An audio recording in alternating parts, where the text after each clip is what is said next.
Hi అండి. ఈరోజు ఈ వీడియోలో మీకు వెజిటబుల్ రైస్ సింపుల్గా ఎలా చేసుకోవాలనేది చూపిస్తాను.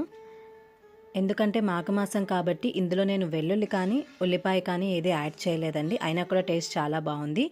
ఎలా చేయాలో చూపిస్తాను. ముందుగా ఒక ప్రెషర్ కుక్కర్ తీసుకొని దాంట్లో 1 స్పూన్ నెయ్యి, అలాగే 1 టేబుల్ స్పూన్ నూనె వేసుకొని అన్ని వెజిటబుల్ ముక్కలు మీకు నచ్చినవన్నీ వేసుకొని అవన్నీ వేయించేసుకొని పక్కన పెట్టుకోవాలండి.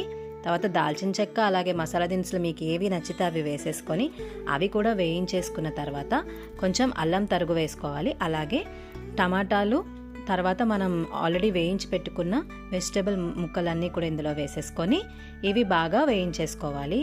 ఇవి బాగా వేగిన తర్వాత దొడ్డుప్పు వేసుకోవాలండి. సన్నుప్పు కూడా వేసుకోవచ్చు, కానీ దొడ్డుప్పు వేసుకుంటే మంచిది. అలాగే బిర్యానీ ఆకు కూడా వేసేసుకొని ఇప్పుడు 1 గ్లాస్ బియ్యం తీసుకోవాలి. నేను ఇక్కడ ఇద్దరికి తీసుకున్నాను కాబట్టి 1 గ్లాసే తీసుకున్నాను. ఆ బియ్యంని బాగా వాష్ చేసేసుకొని ఆ బియ్యం ఈ ముక్కల్లో వేసేసుకోవాలి. ఆ తర్వాత మనం 1 స్పూన్ కారం వేసుకోవాలండి. కారం వేసుకున్న తర్వాత 2 గ్లాసెస్ ఆఫ్ వాటర్ వేసుకోవాలి. ఎప్పుడైనా అంతే, 1 గ్లాస్ బియ్యానికి 2 గ్లాసుల నీళ్లు, 1:2 రేషియో అనమాట. ఇలా బాగా కలిపేసుకొని వాటర్ కూడా వేసేసుకొని ఇప్పుడు మనం మూత పెట్టేసుకుందాం. దీన్ని 2 విజిల్స్ వచ్చేంత వరకు ఉడికించుకుంటే చాలండి. మొత్తం మనకి పులావ్ అంతా కూడా, అంటే రైస్ అంతా కూడా నెయ్యి వేసాం కాబట్టి విడివిడిగా వచ్చేస్తుంది, మెతుకులు అతుక్కోకుండా వచ్చేస్తాయి అన్నమాట.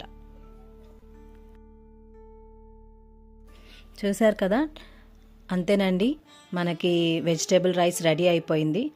హాయిగా దీన్ని కింద నుంచి మీద దాకా కలిపేసుకొని తినేస్తే చాలా అంటే చాలా బాగుంటుంది. వెల్లుల్లి లేదు ఇందులో, అలాగే ఉల్లిపాయ కూడా లేదు, కానీ టేస్ట్ మాత్రం చాలా బాగుందండి. ఇది మీరు కూడా ట్రై చేసి ఎలా వచ్చిందో కామెంట్ సెక్షన్లో నాకు తెలియచేయండి. మరిన్ని ఇలాంటి టేస్టీ రెసిపీస్ కోసం మా ఛానల్ని సబ్స్క్రైబ్ చేసుకోండి. Thank you so much for watching వంటల వారాహి.